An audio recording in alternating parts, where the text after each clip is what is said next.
এই হাঁসগুলো আপনারা কি হাঁস বলেন, আমরা কমেন্টে লিখে যাবেন। আমাদের এখানে রাজা হাঁস বলি আমরা। বৃষ্টির সময় তো তাই হাঁসগুলো এরকম টানে খেরের দিক দিয়ে ঘুরতেছে।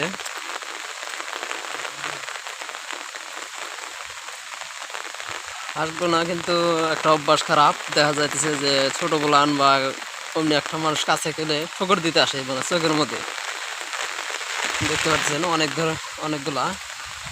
এই যে কিরকম ভাবে যাইতেছে। আমি এই বৃষ্টির মধ্যে আপনাদের আরেকটা গাছের সাথে আমি পরিচয় করে দেব। গাছটার নামটা আমিও সঠিক জানি না। এই যে গাছটা ফুল ধরে আছে দেখা যাইতেছে, দেখতেছেন অনেক সুন্দর। এমনিতে তো কিন্তু গাছটা সুন্দর দেখা যায়।